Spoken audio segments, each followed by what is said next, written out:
Hi everyone, welcome back to Behind The Trowel. We are at the World Archaeology Summit. My name is Arsh Ali. I'm the youngest archaeologist of India and a cultural representative from the people of India and the government of India.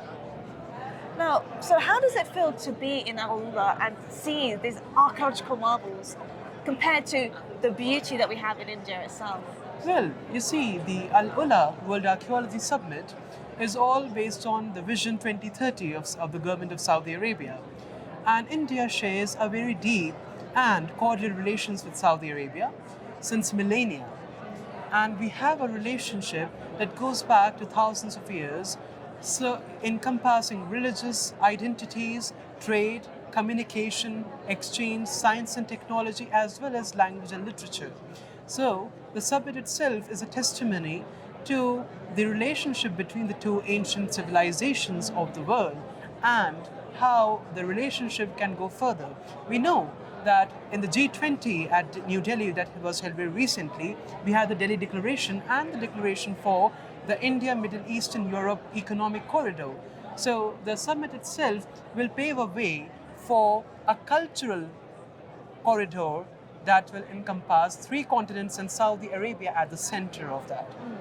Now, we visited some archaeological sites this morning, and it's actually a lovely example of coexistence, right? You have these tombs, some of which have various cultures entwined. You've got Mesopotamian gods, Right. Nabatean gods, and even we had the Roman columns there.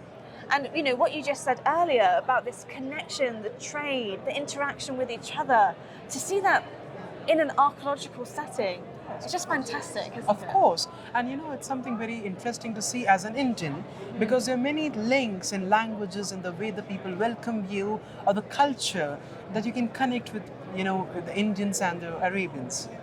Definitely, and we've had many conversations off camera, and just what you said there about the connection, about language, when we can see similar words throughout various languages, that in itself, the etymology, is so fascinating.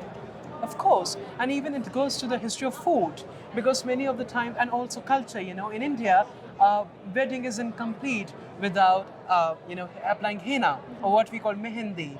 It's from the Arabs that we got mehendi or henna. You know, the use of the rose in India, the rose that is offered to the Hindu deities in the temples is actually the rose we got from the Arabs. So this is something, saffron, you know, we got saffron from Iran, we got rose from Saudi Arabia. And how about incense? The incense trade itself was very pivotal in the relationship because of course incense was the currency of the ancient times. It was needed in the temples, it was needed for the worship of the gods and goddesses from India to Egypt, and again Saudi Arabia at the center. So I must say Saudi Arabia was sort of a world trade center of the ancient times. And here we are together at the World Archaeology Summit, the first of many, I'm sure. Thank you so much for taking the time out. Thank you so much, Thank and you. greetings from India to you as well as to the viewers. Thank you. Thank you.